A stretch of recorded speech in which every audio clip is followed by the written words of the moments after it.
Everywhere, most of the preachers spend their time in criticizing other ministries, criticizing the bishops, criticizing the pastors. Have God anointed you people for these things?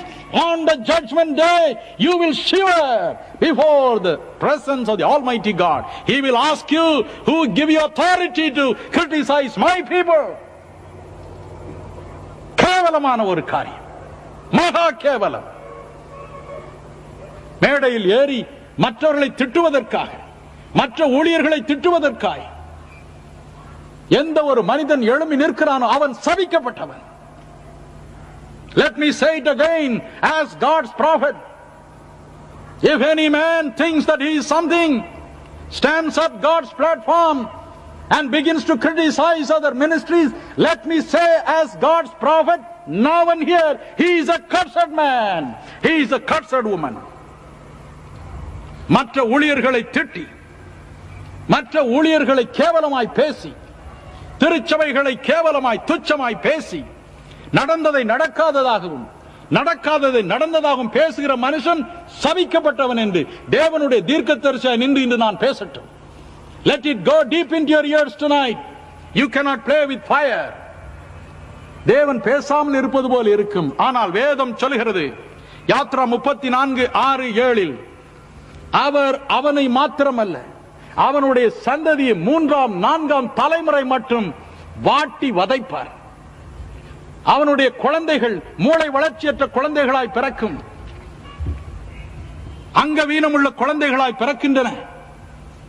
அவனுடைய மகள் அழுகிறாள், அப்பா எனக்கு ஏன் இந்த குழந்தை இப்படி மூளை வளர்ச்சி இல்லாமல் பிறந்திருக்கிறது, கண் குருடாய் பிறந்திருக்கிறது, மனம் கசந்து அழுகிறாள். காரணம் அவள் அல்ல, அவளுடைய தகப்பன். மற்றவர்களை கேவலமாய் பேசினவன், மற்ற ஊழியர்களை திட்டினவன், தேவனுடைய அபிஷேகம் பண்ணப்பட்ட மக்களை கேவலமாய் பேசியவன், திருச்சபையின் தலைவர்களை துச்சமாய் மதித்தவன் 3ஆம் 4ஆம் தலைமுறை மட்டும் வாட்டி வதைக்கிறார். அந்தோ இந்த குழந்தைகளை என்னிடம் கொண்டு வருகிறார்கள். ஐயா, என் குழந்தையின் காலை பாருங்கள், நான் என்ன பாவம் செய்தேன், இந்த குழந்தையின் கால் இப்படி இருக்கிறதே, மூளை இல்லாத இந்த குழந்தையை வைத்து நான் என்ன செய்வேன், கண் தெரியாத குழந்தையை வைத்து என்ன செய்வேன், பலமுறை நான் கதறி அழுவதுண்டு. இயேசு சொல்வார், உன் கையை எடு. 3ஆம் 4ஆம் தலைமுறை மட்டும் தேவனுடைய நீதி நியாய தீர்ப்பு அவன் மீது வந்திருக்கிறது, பேசாமல் இரு என்பார். மகா பரிதாபம். இவ்வுலகிலும் இளைப்பாறுதல் இல்லை, மருத்துவ உலகிலும் உனக்கு இளைப்பாறுதல் இல்லை. Let me warn you tonight. என் அன்பான ஊழியர்களே, உங்களை ஒரு கேள்வியை நான் கேட்கட்டும். எதற்காக இயேசு உங்களை அபிஷேகம் பண்ணினார்? மற்றவர்களுக்காய் புலம்பி அழுவதற்காய். இயேசு மனது உருகினார், நோய்பட்ட மக்களை பார்த்து மனது உருகினார்.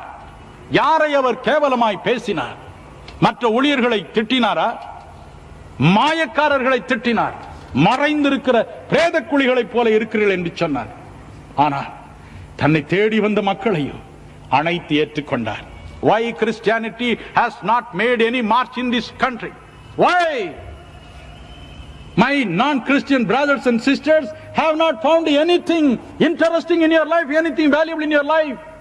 They hear your good for nothing criticisms, fightings, quarrels, court cases.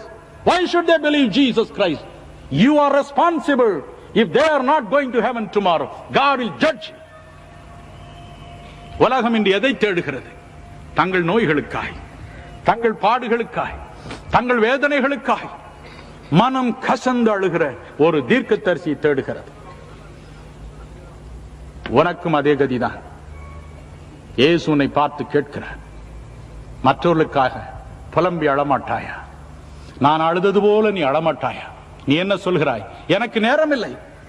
மற்றவர்களை திட்ட, மற்றவர்களை திட்டி எழுத, பொய் சொல்ல எனக்கு நேரம் இல்லை. உம்மை பற்றி பேச எனக்கு எது நேரம் என்கிறாய்.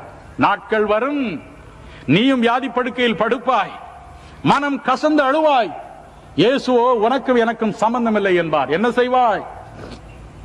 உன் நிலை பரிதாபம். உன் மகள் வருவாள், அப்பா எவ்வளவு ஆசையாய் காத்திருந்தேன், இந்த குழந்தையை பாருங்கள், மூளை வளர்ச்சியற்ற குழந்தை. உன் பேத்தி வருவாள், தாத்தா பாருங்க எவ்வளவு கஷ்டப்பட்டு கல்யாணம் பண்ணி வச்சிங்க, என் பிள்ளைய பாருங்க நொண்டி, வாய் பேச முடியவில்லையே, மூன்றாம் நான்காம் தலைமுறை மட்டும் விசாரிக்கிறவராய் இருக்கிறேன். You are playing with fire, my brother, my sister. You are playing with fire. Before you talk against the prophet of God, check up what kind of judgment you are going to receive. Are you prepared? Then do it. Then do it. வேண்டாம், மனம் திரும்புவோம். இந்த கடிதங்கள் வந்ததெல்லாம்